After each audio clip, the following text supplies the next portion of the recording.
let me finish. Okay, well, I thought I had, but go ahead. Okay, y'all, let's take turns and let each other finish. Welcome to Let Me Finish, the podcast where three minds give their unfiltered and sometimes unpopular opinions on all the craziness going on in our lives and in this world. We're your hosts, Jillian, Janice. And Michael. Settle in and let's take a deep dive. Okay. Welcome back to a new episode of Let Me Finish. I'm your host, Janice. I'm Jillian. All right, guys. Well, I just want to go ahead and hope everybody had a great Easter Sunday, an Easter weekend. It's obviously Wednesday when you guys are listening to this, but we're recording on Sunday. So we are actually going to go see a movie after this. So, which I don't know if it's the best movie to go see on Easter Sunday. However, the Lord knows my heart. So it's fine. Yeah. I told my boss that, and she was like, that's a movie you're gonna go see on Easter Sunday. I was like, I didn't even think about that. You right? You sure right? Okay. Yeah. But yeah, we're gonna go see Sinners after this. So I'm excited. just like, we gotta go see opening week because I'm dodging spoilers. So why do you think it's media. gonna be such a spoiler like movie? Is it like been a lot of talk about it or something? I know the premise, but I don't want I want to be able to go in and they do say it's a twist, right? I don't know. It's not as far as like spoilers as far as what happens in the movie. I feel like I want to see the movie and like have my own opinions of the movie before the general audience. Everyone puts their 2 cents in, and then because I'm just like I want to have my own perspective, because I feel like sometimes when a lot of people start downing a movie, that then you go in with not me, not at all. Yeah. You're less likely to want to watch it. I think Ryan Coogler is just a great director. You take a lot into people's opinions about a movie. I don't. I'm like, listen, a lot of times, half the movies that I love, people hate. So I don't care. No, I don't think I do that, because like I said, I have plenty of times I'd be like, I don't care what anybody says. I love that movie. We said this example over and over again. People rag on the Fast and Furious franchise all the way up to like, I think they're up to like 10 right now. That's not the same and thing, I'm just Jillian. Like, I don't think that's. See, I say when I say that, we talked about this before. When I say that, I'm talking about like from Justin to Kelly. I'm talking about like Spice World. I like those movies. Shoot, Spice World. Even there's this stupid movie. It's called Angus Thong and the Search for the Perfect Kiss or something. And it was like this child, like it's a book, and it's like this English author who wrote like adolescent girl books, and they made a movie out of it. I freaking love that movie. That movie's probably Never heard of it. Stupid to anybody else. I mean, maybe not to adolescent girls, but I enjoy it. So that's fine. Like I said, when it comes to, like I said, I don't want spoilers. And B is I feel like sometimes like people will talk you out of seeing the movie depending on how they critique it. And I'm just like, I want to have my own opinion and be like, oh no, that's not how I felt about the movie. I want to go in, be able to see it, internalize it and have my own opinions on it before I hear other people's opinions on it. And then also, like I said, I think Ryan Coogler is just a really great director and writer. Michael B. Jordan is fine as, but the man can act. Very much he can act. So these are two really great people in their fields. I think they're like hitting their stride, and I just, I feel like movies are back now, at least for me. I mean, because for a while there, I was like not at all interested in going to the movies and seeing movies, and this movie's just, I don't know, they weren't very good. Yeah. So I feel like they're finally starting to get back to that point where I find some interest in going. There's something else that's out, and I was like, okay, I'll go see that. There's Thunderbolts that's coming out, and that's Marvel. So I'm interested to see that. That comes out May 2nd. And God, there was something else that is out currently, and do you know who's in it? I may know what it is. I mean, I don't even have my phone with me right now. I do. But I don't know. Who knows, Jillian? I mean, I'd have to look at your phone and look, because I just happened to see it the other day, and I was like, I would go see that movie. I would go see that in theaters. Well, who's in it? I can't remember. I really can't. I mean, let me see what's in the box office. Yeah, see what's in the box office real quick. Box office is Minecraft, The King of Kings, The Amateur, Warfare, Drop, and that's it. No, there's something recent. It came out. Drop looked pretty good though. Drop looked pretty good. Yeah. The one where she's on a date and then she starts getting messages to kill her date. That they're gonna kill her. I feel like that was something we talked about recently when Stacey was on, and she was just like, the mom got that message from the guy who's like, hey, if you don't come home, I'm gonna kill your child.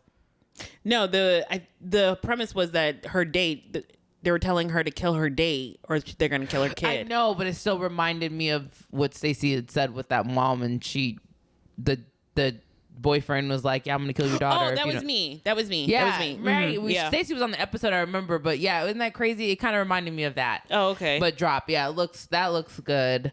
I forget what it was. It must have it can't have been that good if you can't. It was some franchise or some, who knows? Doesn't matter. Irrelevant. Anyways, but my whole point was movies are starting to catch my attention again, as opposed to before COVID, or since COVID, they really haven't.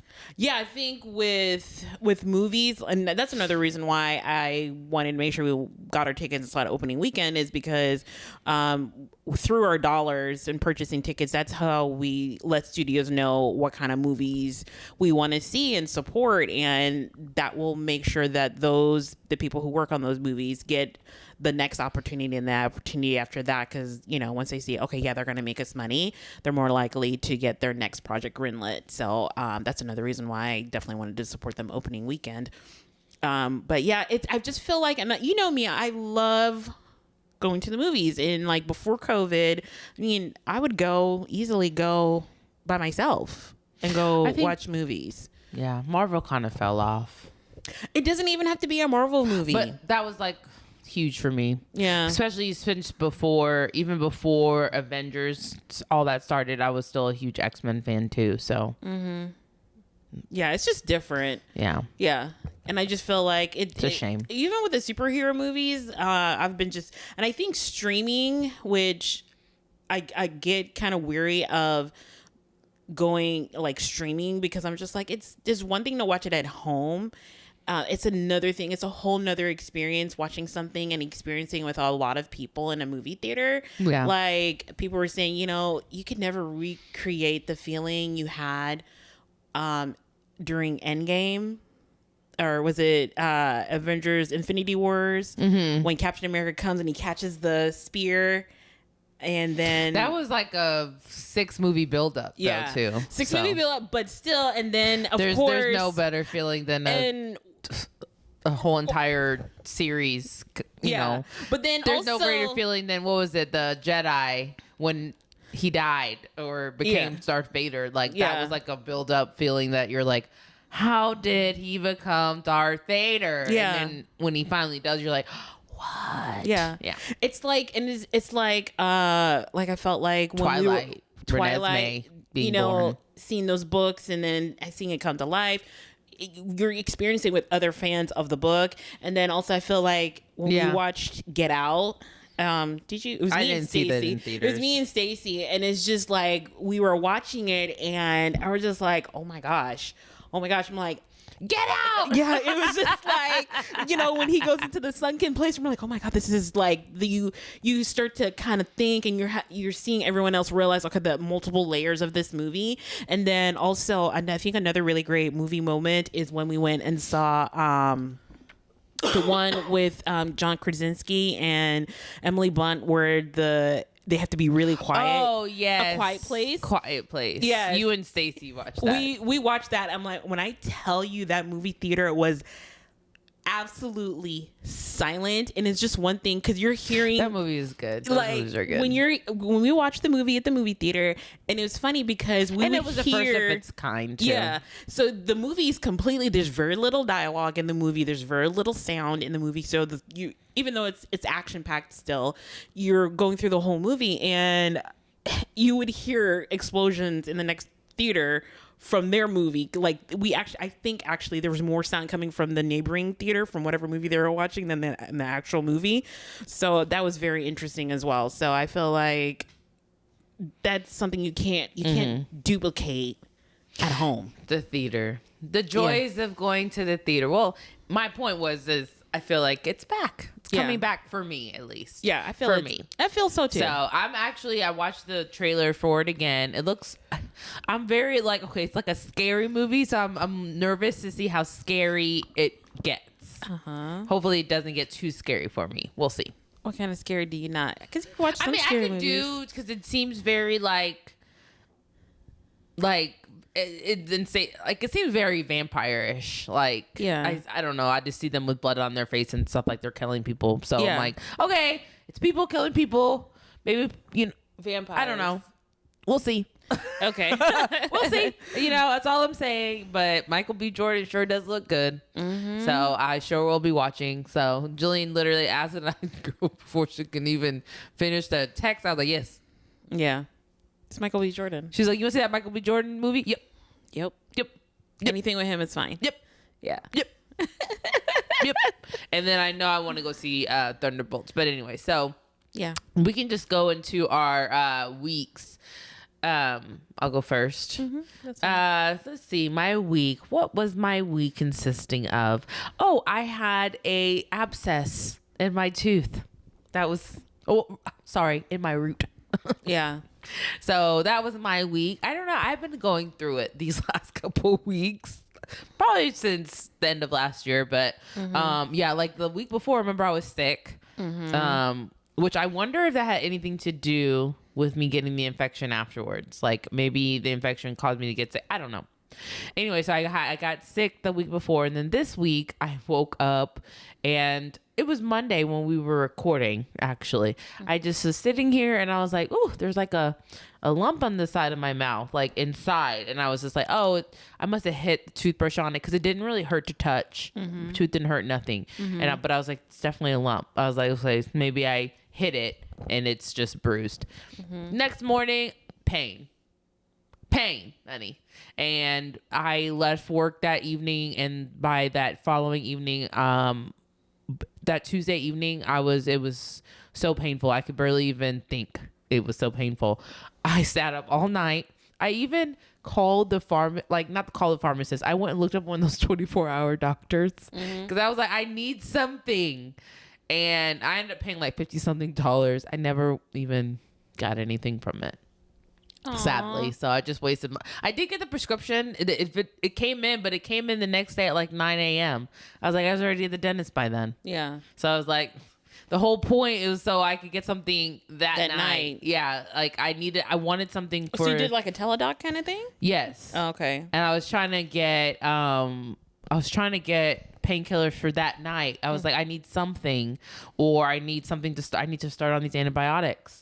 So yeah, anyways, needless to say, the antibiotics they prescribed me ended up being the antibiotics I got prescribed on Wednesday morning, but that antibiotic ended up not doing enough to get the infection down. So I went in on Thursday morning thinking I was going to go ahead and finally get this retreatment on the root canal because it ended up being an infection on the root of a previous tooth that I had a root canal on. And turns out that she had to put me on a new antibiotic so the infection could even go down. So either way, I would have I paid for this antibiotic it wouldn't have helped. It wouldn't have helped. So I did that pretty much all week and worked from home the last 2 days. But I've been like, my whole right side of my face was swollen. I look like such a crazy person. So yeah. And I started packing. I had some boxes from my move 5 years ago. So I like put those together and I started junking out some stuff. I have some from when I moved. I might take them when I leave then, because I started just like my bookshelves and things like that. And I bought these really big trash bags, like those extra construction bags. So I can just trash out the apartment. So like I just went through the pantry and got rid of all the old food. That's good. So I'm starting little by little because I'm not moving till July, so I have plenty of time. Yeah, and then also I hear that IKEA has these really big like bags that are, it's plastic, but they're saying that they're perfect for moving and people use them all the time. So I'll look into that. And I think I don't know how much. Or maybe that may be good for my clothes. Yeah, clothes, shoes. It's like a huge big duffel bag kind of thing. A duffel. Okay. I'll pull it up and show it to you after we finish recording. But that'd be perfect. Because I wanted something. Because I'm like, how am I gonna get all these clothes? Because I mean, I guess the suitcase, but I really only have like one, and it's pretty small. So yeah. So I think that definitely would be perfect for clothes. You can keep them on the hanger and just kind of pick them out of the thing and just throw them in the bag. Yeah. And definitely a lot of shoes. So I could. That's good. Yeah, actually, yes, definitely send me that. So, but other than that, that's all I've been doing this week. This coming week, I mean, hopefully I'll do more. Can't drink because I'm on antibiotics, so that sucks. Gotta love that. So for me, let's see, what did I do? I finished my Careless People book from last week. I'm like this close to like deleting my Facebook and Instagram because Mark Zuckerberg and these Meta people ain't shit. I'm just like, wow. It's just crazy to me that you think that some of these people out here doing these type of businesses are shit. That's crazy to me. No, it's like I said, I feel like they're just another Mark Zuckerberg. They're just different kinds. I don't want to spoil anything, but I feel like, because like I said, I think it was over a 7-year period that she discussed this. She's pretty much her entire time at Facebook is what the majority of the book is about. And I was just like, she's just like, oh my gosh, to sum it up, she's like, the more power they got, the less they cared. Isn't that how people are? So, and I was just like, but the example, isn't that how corruption starts? No, here's the thing. More money, more problems. I get what you're saying, Janice. And I wasn't looking to them to be moral people, but the level of you're surprised callousness. By it. You're surprised by the callousness. I understand business and being cutthroat in business. You're surprised by it. That's my question. What did you read, you were surprised by. Yeah, I was. Oh, okay. I wouldn't be. Yeah. Especially like when you continuously draw back the curtain and see how corrupt people really are, how people will sit there and sell their own children, their own mother, their parents for the next buck. What makes you think they'll do anything more for you? It's not even that. That's my the level. It's like you're talking about if you would do that to your own mother or child. No, Janice. If you will do that to them, you'll do it to anybody, which means I don't matter to you in the grand scape of things. The grand scape of things, like Janice, we're talking about like they're actually putting people's lives in danger and costing them their lives. They've been doing that. And I'm just like, the government does that. No, Janice, it's not the same. This is not the same. This is a whole nother level. That Facebook is somehow completely removed from all the other conglomerates and money grabs and money hungry people out there running these, especially like when we're talking about those people who run the world. You don't think those people are the exact same way? And when I was done with this, I realized that something is, even our leaders, our presidents, our prime ministers, or our politicians, they have to bend the knee to Facebook. It's their power has grown so much to the point where his power supersedes that of foreign our political leaders, people running our countries. I realized, oh my gosh, this isn't just some, it's social media. You think, there's bad things that happen, but the power they wield behind the scenes, nothing to do specifically with what we post or not post or anything like that. It's so much deeper than that. So the power that they're wielding, you're saying the power that they're wielding is no longer sitting in the hands of our world leaders who were just as corrupt, No. I think. Oh, okay. I don't want to. The thing is, I don't want to spoil the book for anyone who wants to go and read it. Maybe. And I wish if anyone else who's read the book, I would love to discuss the book with anyone who's read the book, because I feel like once you read the book, you're like, wow, like. And like I said, I don't want to give anything away, so it's hard for me to explain what I'm feeling without taking from what's inside the book, because I really feel like she definitely needs the support. So if you can go buy the book or check it out from your library, go check it out, buy the book, go and read it, because I think for me, I already had low expectations when it comes to what they do behind the scenes at Facebook, but for it to take my low expectations of who they are as people and absolutely surprise you to go even lower. I mean, like they took low. I'm like low. The bar couldn't have been lower. It literally took the bar and took it straight to hell. And I was just like, damn. I guess I've been thinking they've been living in hell for a while. And yeah, so I'm just like, wow. And like I said, towards the end of the book, I just the more I read, the angrier I got, and angrier I got. Yeah, I try not to allow other people's actions to dictate my emotions, because then you're constantly living in this like hamster wheel of emotions where you're just constantly like, it's just like the cycle of emotions: angry, mad, sad, depressed, angry, mad, sad, depressed. Like how do you not continuous on that cycle when you do peek behind the curtains and see how corrupt people are, or how fucked up what they will put in front of actual humanity, and actually caring about the people around you, caring about human life over the almighty dollar. Because for me in general, I've seen some really icky people. And those are people that really don't amount to much. Like you don't even have that much power, but the little bit of power you do wield, you take complete advantage of. So imagine a person who has X amount of dollars at their disposal, almost unlimited, and have that and potentially have that same mindset. I can't imagine what you'll do with that.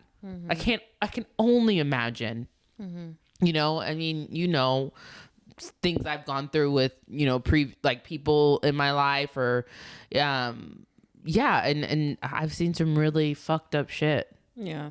Where you're just like, wow, you're actually evil. Like you're a horrible person. Yeah. And they don't have much power, and they're still evil. And here's the thing, towards the end of it, it's not a sense of evil or good or evil. And I don't want to look at it that way.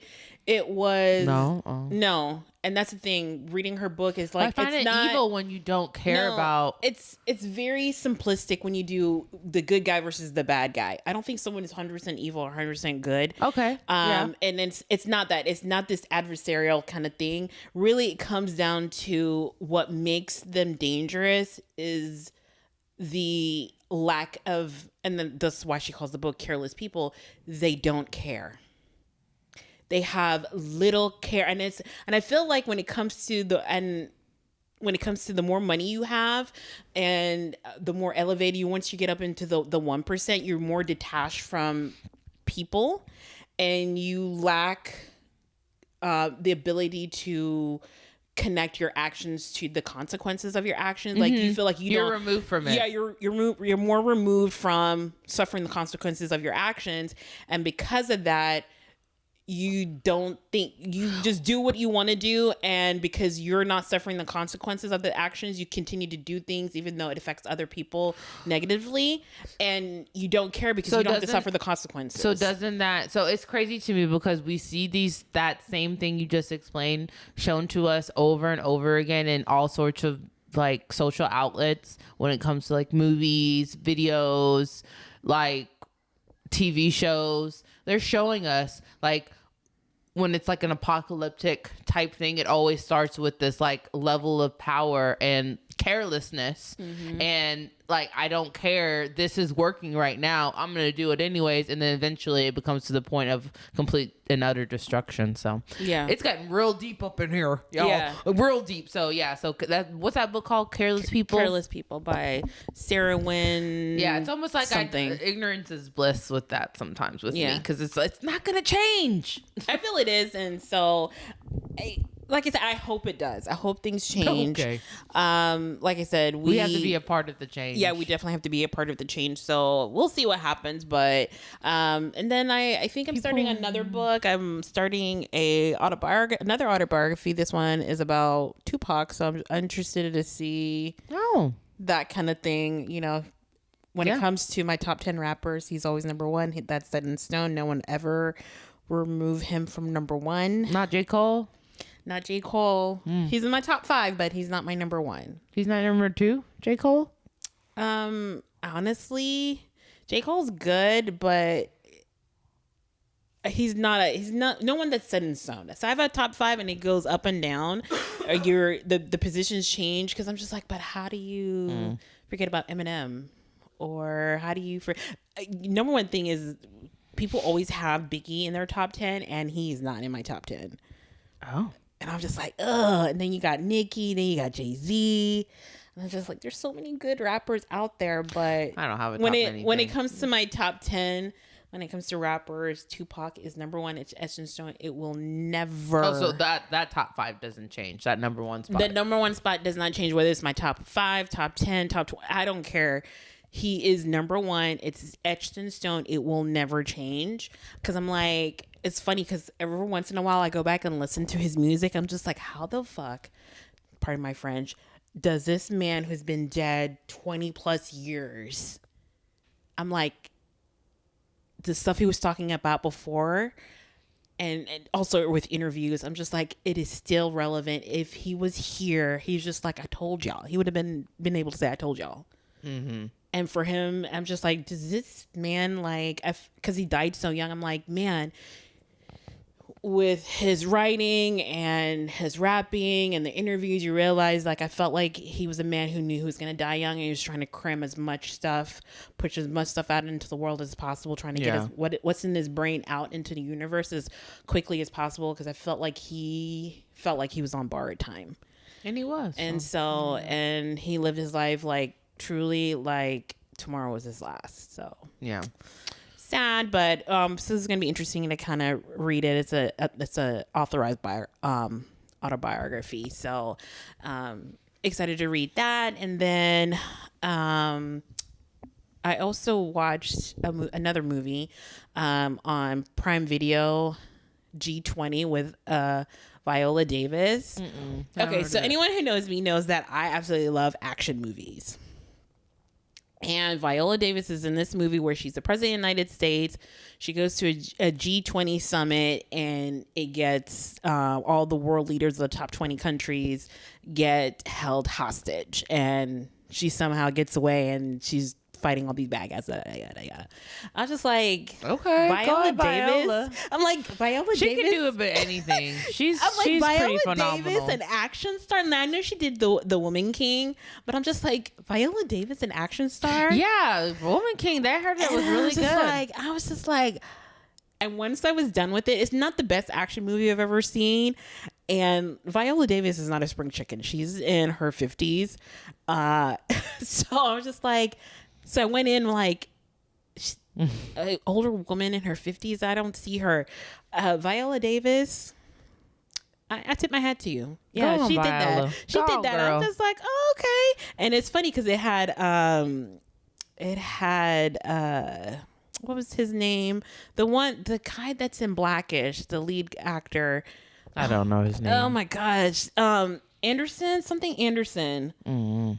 God, what is his name? I know you're talking about, though, with the gap in his tooth. Yes. And he actually was Anthony Anderson. Okay. He was a dad in Blackish. And I was just like, oh, okay, I see this. Okay, it was actually, it's funny when it needed to be and serious when it had great action sequences. So I like I said, I love action movies. So I was just like, this was a nice little Friday night moving, I popped my little popcorn and had a, nice little movie night in. Yeah. So I had a good time. And then other than that, I think lately these past couple weekends, I've been like bed rotting. I love bed rotting. And so I think my goal for this since today's Sunday and, I'm going to the movies this weekend, but next weekend I was just like, okay, I need to actually get out of the house and find some activities to do because I cannot be in bed all weekend. Okay, well, maybe I'll do the Titanic exhibition next weekend. Okay. I do want to go do that. Cool. And then also I did see, and I was thinking about it, and if I go by myself, I go by myself, but there's this like hiking trail. Oh, yeah.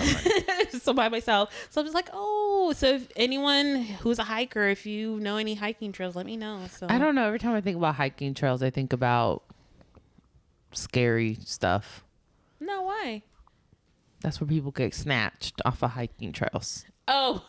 Girl, no thanks. Oh my goodness. So no thanks. Anyways, guys.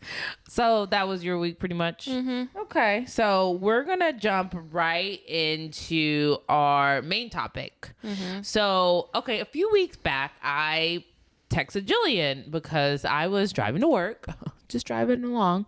And in the mornings, it really changes. But this morning, I was listening to DD in the morning, which I do like the what is it?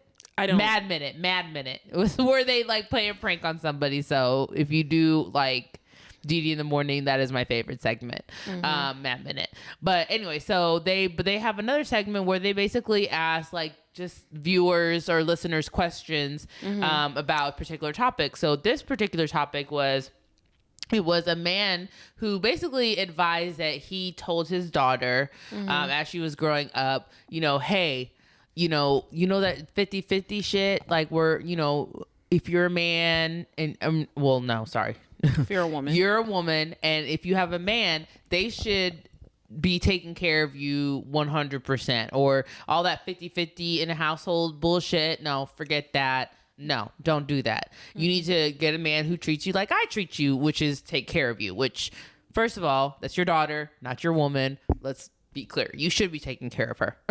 Up until a certain point. So, but yeah, so it was just like, basically they were asking and sounding off, and they were just like, what do y'all think? Should you be raising your kids to think, or your girls, or your boys, should you be paying for things 100% or going 50-50? Girls, should you be looking for things 50%, or should you be, being taken care of, basically?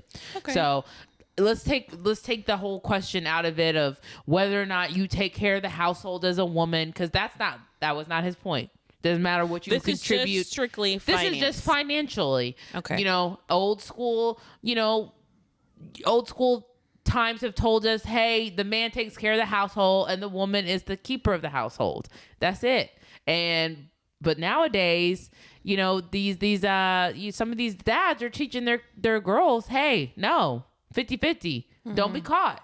Yeah. So, and in listening to it that day on the radio on my way to work, it was a lot of differing opinions from men, really. So I was very interested to hear like just different perspectives. So at the end of the day, I want to say there's no right answer. There's no right answer. So are we saying this from this perspective of what we as women should do or what men should do? Because it would be both, because at the end of the day, like, you could be a mother or somebody who's raising a person and they're a man or a woman. Are you teaching your son to take care of a woman 100%? Are you teaching your daughter to be taken care of 100%? Or are you teaching your son, no, find somebody that's willing to do 50-50? Or are you teaching your daughter, no, find somebody, do 50-50? Okay. So you go first. It's for both, right? What do you think? So for me, I know in my experience, when somebody takes care of me, or when somebody takes care of a bill or anything on a regular basis, I feel like there's a certain type of ownership I always begin to feel that they have over me. And I don't like that. So for me, 50-50. And it doesn't have to be 50-50. For me, I'm just saying contribute something financially to that household. I would never teach a girl, my daughter, I would never teach my daughter to sit back and wait for a man to take care of her. I would never teach my son to get a woman and have her contribute nothing. I would be like, why can't she contribute something? I wouldn't want that for my son. I'd be like, why can't? Because at the end of the day, what happens if my son is down and out? Are you going to leave him? Are you done with him? Because that's not cool. And at the same time, as a woman, we should be able to take care of ourselves and never lose that practice of going to a job on a daily basis, having normal responsibilities when you're having to take care of yourself financially. Because I've seen many women throughout my 37 years, I've seen many women kind of go through that whole, well, I don't want to leave him and it's always something to do with because they don't feel like they're financially secure. They can financially do it by themselves. I would never want to be in a situation where I felt stuck in a bad relationship because financially I wasn't sure if I could do it on my own. I would never want that to be the reason I stay, ever. So for me, doesn't have to be 50-50, but you should be both parties should be contributing financially to that household.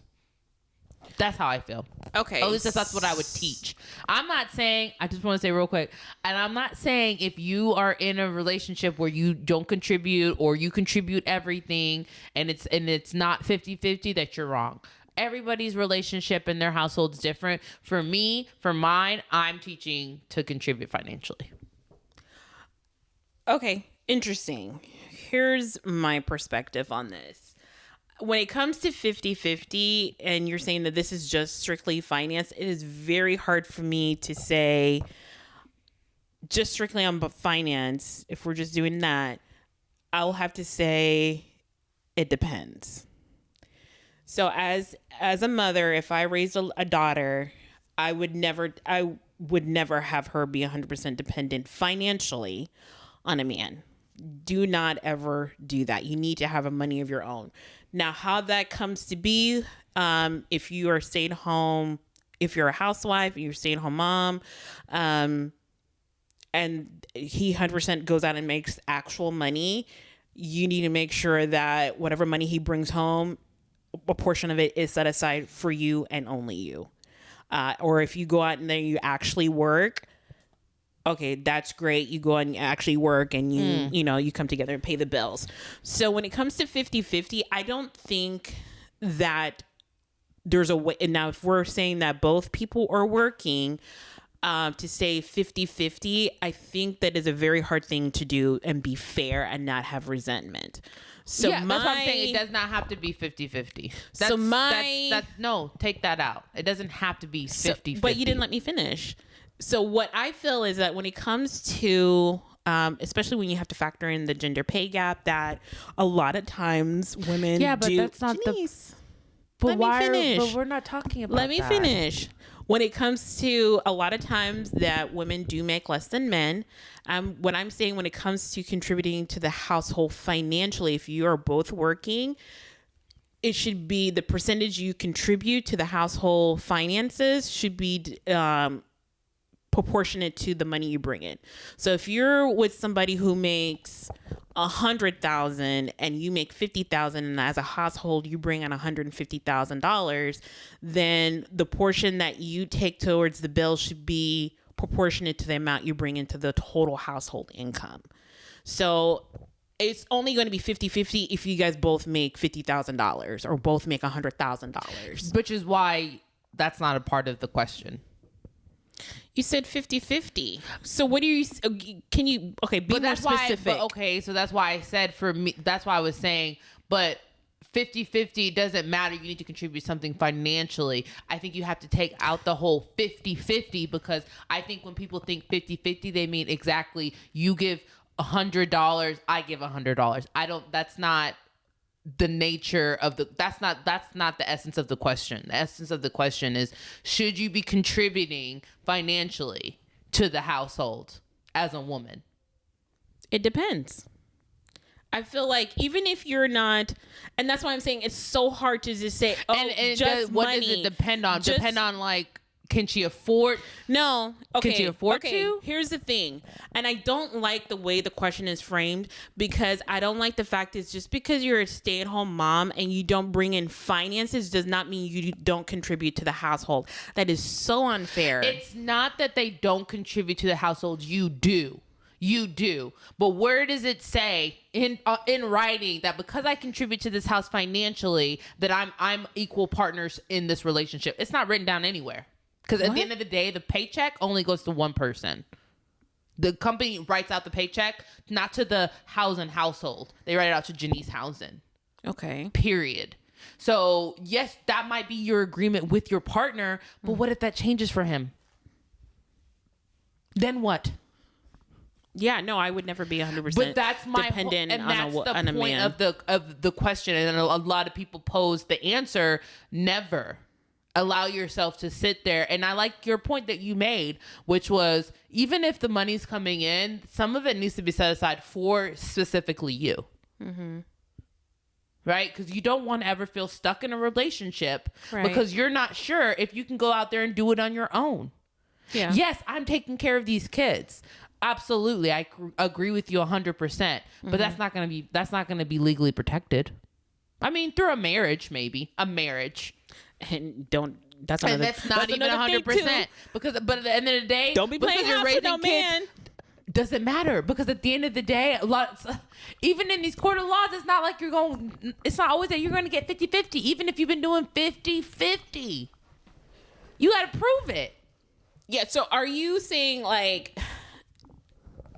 I'm saying don't get caught up in that whole mindset, which is for me, the mindset I completely agree with. Just because I'm not financially bringing anything into this household does not mean I'm not contributing just as much to this household. Mm-hmm. However, in the court of law, how does that stack up? They do factor that in whenever they make those decisions. They do, but what can you control? You can control what you bring in financially to this household, period. Nobody can ever take that away from you. And somebody can, in a court of law, take what you feel like is 50-50 and take that and minimize it to 20%. Yeah. Well, you actually only contributed 20%, so we only believe you deserve 20%. And here's the thing. When it comes to this debate, should you be 100% or you stay at home or 50-50, I think it comes really down to each individual couple. You make the decisions as far as how finances are going to work. But how would you talk to your child about it? Because at the end of the day, I don't know the ins and outs of your relationship. So what would you advise your child to do? I would advise my child. You wouldn't just go, hey, daughter, it depends.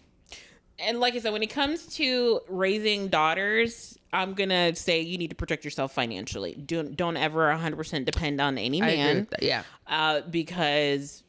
Okay, not saying that this person's going to cheat or is going to leave you. He could die tomorrow. You need to make sure that you can stand on your own 2 feet. However you choose to do that, that's up to you. But you need to have contingencies in place and protect yourself financially in the off chance that you are not able to, the relationship ends for whatever reason, whether through death or divorce or whatever. Okay. So that's my advice. However she chooses to do that. Yeah. Great. But I'm just saying, protect yourself financially. I agree. For me, the answer of how to protect yourself financially is to have some type of income. That's just for me. I would always advise my daughter to have some type of income. Yeah. Have some type of income. Even if it's doing surveys. I don't know. Whatever it may be. Never feel complacent and feeling like I wouldn't even know what to do to get back into the workforce. I feel like that's such a dangerous place for women. Yeah. I totally agree with you, because especially when it comes to older women, the reason why older women are in poverty is mostly due to divorce. The man takes everything, or I guess maybe I have trust issues because I would never and it's scary working in banking as many years as I've had. It is scary how many spouses have no clue whether they're the ones actually making the money or staying at home. It doesn't matter. I've seen it where they're the breadwinner and have no clue where the money is going. Or if they're a stay-at-home, their fault. They're a stay-at-home spouse, and their husband brings home the money and they have no idea. So well, you just hit the nail on the head. I'd be calling and be like, "Hey," and they're on the deed, and we're like, "Hey, the mortgage 3 months behind." She's like, "What?"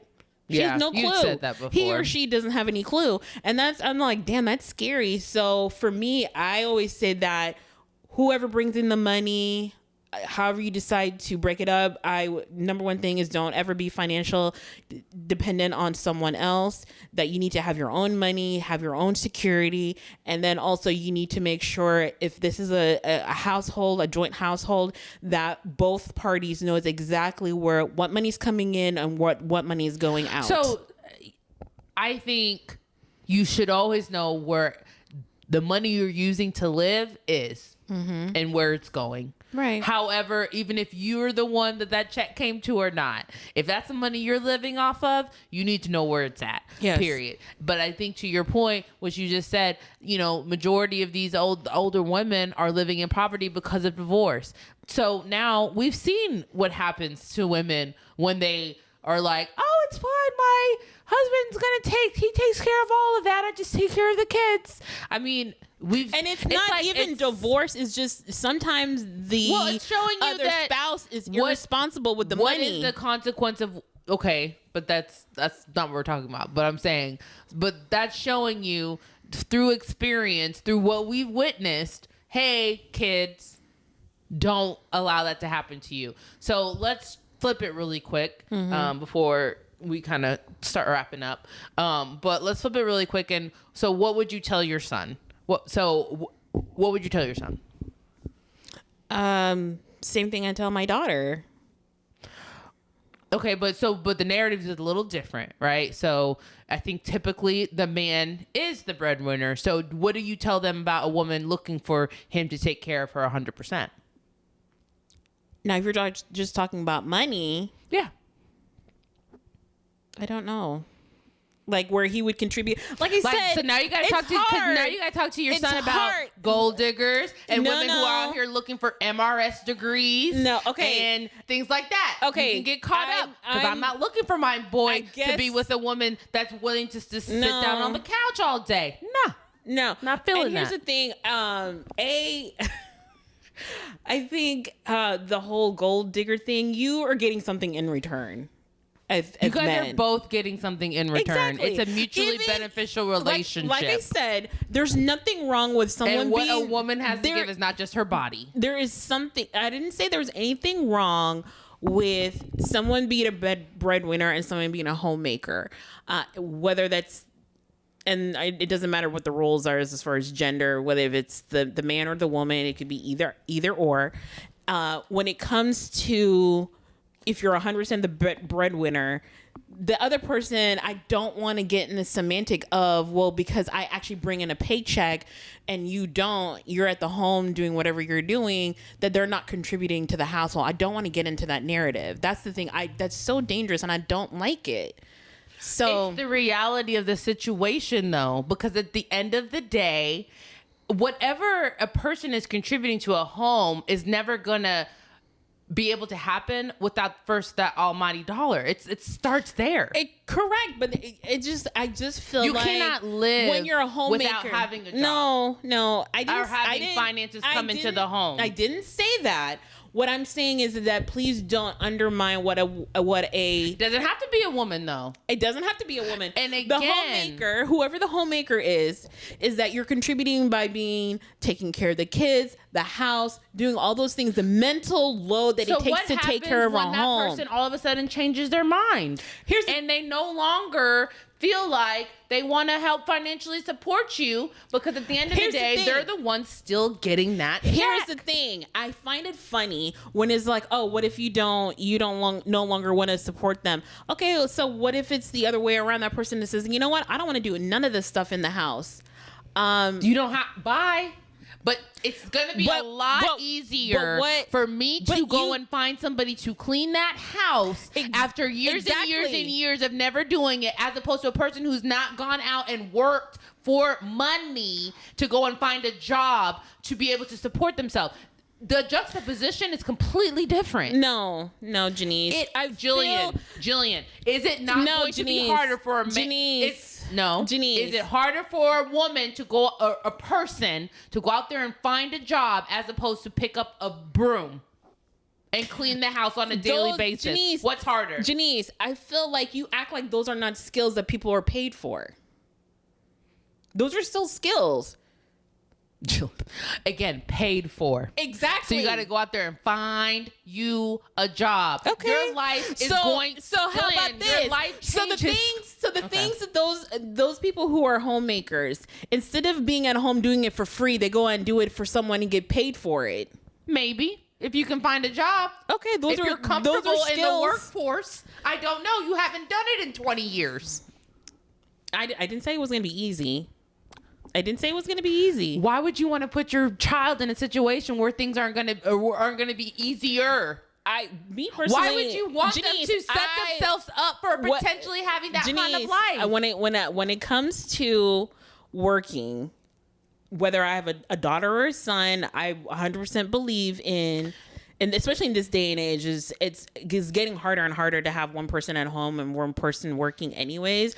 Most households is a double income household anyways, just in today's day and age. Even more so of a reason why both people should be contributing financially. I just don't want I don't want to contribute to the narrative that somehow being a homemaker, somehow your contribution is not just as important as the person who actually brings in the paycheck. If that one paycheck is able to sustain the entire house. So who's more important if you do both? If I maintain the home and I financially... No, you said this is just financing. I'm just saying, but Julian, you're not understanding the question. It's not... I hate to say it's not as important to maintain the home. It's not. You can't maintain a home without any money. There's nothing to maintain. There's nothing to maintain. And that's where I disagree with you. I think the actual money coming to maintain. Janice, when it comes to, and I don't want to, and that this is what I don't want to do. I know when you feel like someone's a housewife that they don't contribute anything. Could be a house husband.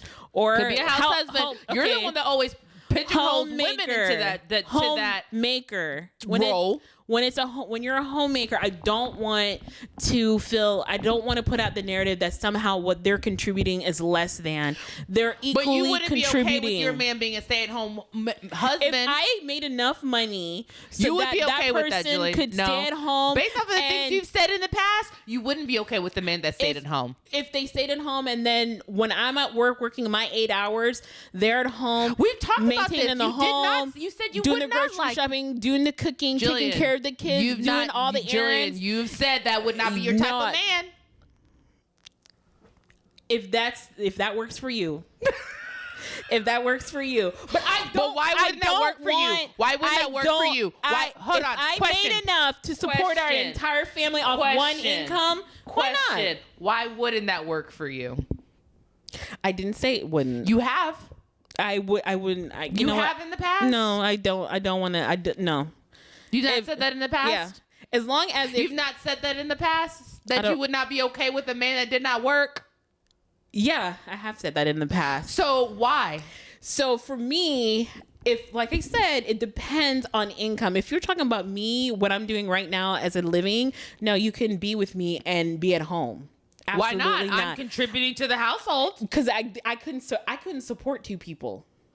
Okay, but you can. Let's say you can. Let's say I can. Then okay, fine. As long as, like I said, as long as what you're, as long as I'm sick of her. She's just a liar, bro. As long as that means that when it comes to the household duties, which right now I'm like really contemplating. So you telling me you go to your job making $300K a year, supporting y'all financially, and I can afford to go on vacation. Cool seeing your man when you walk in the apron cooking you dinner. Why not?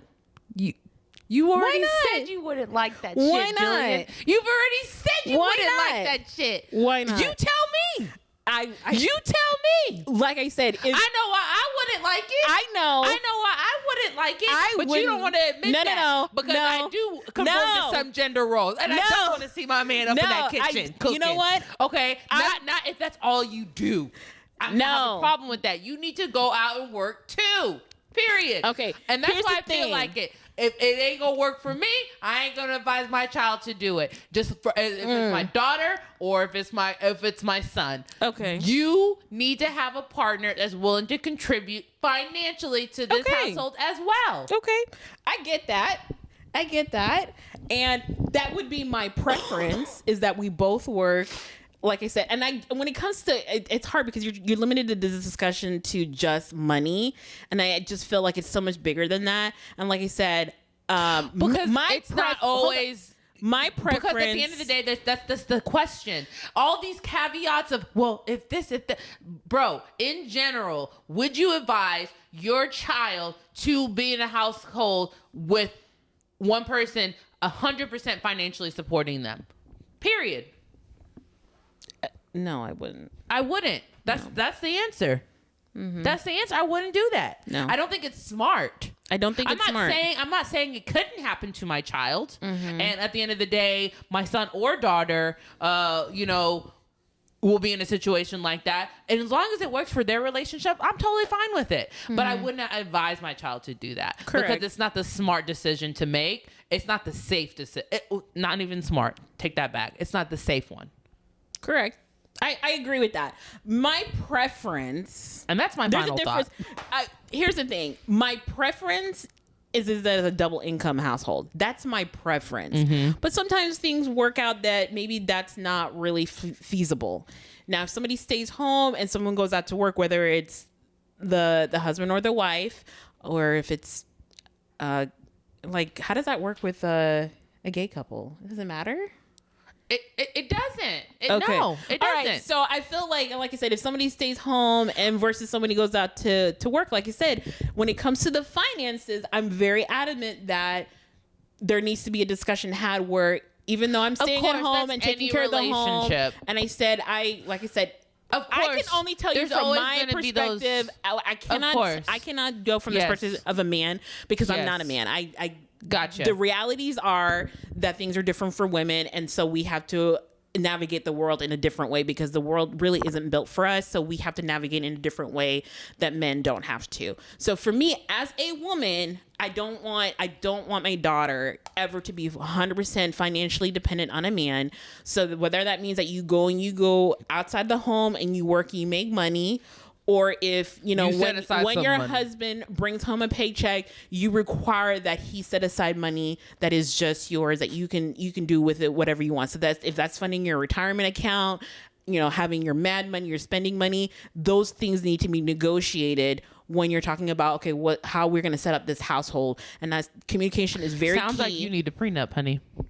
And I honestly, there you go. I'm okay with prenups. 100% do a prenup. I'm okay with prenups. Prenup, postnup. Yes, if I was, as long as I'm protected in there. If that's something my husband wanted me to do was stay at home, I would definitely get a prenup, and I would definitely negotiate. Those are things I would negotiate in that prenup. You're going to pay me to be a stay-at-home mom. 100%. Okay, fair enough. To be at home taking care of the household, you're definitely going to pay me for that. Gotcha. Okay, so what are your final thoughts? Give me your final thoughts. Okay, so like I said, when it comes to 50-50, it really comes down to an individual case. You have to decide what is good for you, what you're comfortable with, what works for you. And for me, at the end of the day, I need what's something that's very important for me and I would want for my children is financial security. And so you should secure that in whichever way possible, whether that's, like I said, negotiating something. If you're stay-at-home mom, where part of that income that comes in is set aside for you and only you, or if you go out and you make your own money, 100%, whoever that is, whether I have a son or a daughter, that is something that needs to be discussed up front. You don't want to be 100% depending on someone or someone 100% dependent on you, because at the end of the day, you're two adults and you should both be contributing. How that contribution is, you sit down and decide what that is. And I feel like when it comes to the home and taking care of the home, I think that's still a contribution that should be compensated as well.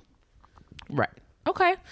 I like that. And I agree with a lot of it. I think the only thing that we are in a bit of a disagreement on is just the factor of the question. The question for me is, what would I advise my child to do? Because it's what I would do, which is I would never be in a situation where financially I wasn't comfortable. So whatever that may be. So being financially comfortable is important. And for me, the safest way to be financially comfortable is to contribute financially to the household. And that's just how I would look at it. I would tell my son the same thing. You should be looking for a woman who's willing to contribute to a household financially. I'm not saying that later on they don't talk about it and decide that they want her to stay home. That's on them. I'm just advising, as my son is looking out there looking for a spouse, I'm looking for you to be with a woman who's willing to do that with you, not just put all the burden on you. I'm not saying that that's something that can't happen, but that's not what I want him looking for. Same thing with my daughter. Never look for a man to take care of you. Always look to be able to financially take care of yourself. So that way it's always an addition, and it's always just like this add-on. And if it is at a point where you don't have to work, great. Right? But to your point, yes, have those discussions, protect yourself. But at the end of the day, contribute. Don't ever be blind. All of that. Never not know where your money is. I mean, that's what I would advise my daughter. So for me, contribute something financially. Yeah. And like I said, when it comes to, because even the stay-at-home moms I do know, they've worked throughout the years. It wasn't like they just completely and I've also known moms who haven't worked for 30 plus years who stayed in toxic relationships. I mean, these are like my friends' moms. Like, they were in toxic relationships where me as a child knew that their husband was cheating on them. I was a child. And I knew you weren't leaving because you felt like you couldn't. And I wouldn't want my child to be in that situation. They stayed in a situation that was toxic because, like I said, that's something you need to negotiate. But I don't want to, when it comes to being a homemaker, because it's unpaid labor. And I don't want homemakers, what their contribution to the household, to be underappreciated either. And I don't want to be disrespectful in that sense, I guess is what I'm trying to say. I mean, I was raised by a working mom, so I totally get that. Is it not okay? I didn't say it's not okay. And I said it would be great if that's what my daughter could have. It'd be great if that's what my son and his wife decided that they wanted to do. But when you're out looking, that should not be your end goal. I want to find a man who's going to take care of me. Okay, yeah. I don't want that. That should not be what you're looking for. You should be okay with contributing to your life financially. Yeah. You're a whole person. You need to bring something. And what I'm saying is, when you bring something to the table, being a homemaker, you're not bringing a stay-at-home mom to the table. That's not something you initially start off bringing to the table. You have to get pregnant first to have a baby first. Okay. Yeah. So that's something that should be coming later. Like, again, now you're talking about a stay-at-home girlfriend. No, that is stupid. Fiance, stay-at-home wife. Now we're talking about something different. Well, everyone's relationship's different, so everybody's is different. But anyways, guys, we'd love to hear you guys' thoughts on this. It's actually a topic that we felt like, even just a short conversation, we were like, dang, we're like knocking these thoughts out. So we thought this would be a really interesting topic, and I heard it that morning, and I had a lot of opinions. So I wanted to bring it to the podcast. So we'd love to hear what you guys think. Please comment. Share. Email us. The email, we have it in our outro, so you guys can grab that email and send us any questions or concerns or questions, anything like that. Yeah. Love to hear back from y'all. All right. We'll get out of here. Again, you guys, I hope you guys had a great Easter weekend. We'll talk to you guys later. Bye. Bye. And that's a wrap on the latest episode of Let Me Finish. Thank you guys for joining us for another week and listening to the latest episode. Don't forget, go share, and subscribe on your favorite platforms. And you guys can also follow us and see us on different platforms. I am on Instagram, and that's going to be Uniquely Janice. And then I'll also be on TikTok, Janice H, GENICEH. Michael, where can they find you? I'm only on Instagram, and it's Kasra Salimi. And by Kasra Salimi, I mean Kasra Writes, because I changed it and I just forgot. So it's Kasra Writes, WRITES. Yes. Jillian, where can we find you? Instagram as well, and it's New Jillian Who Dis. New Jillian Who Dis. All right. Well, we will talk to you guys later. Bye. Bye.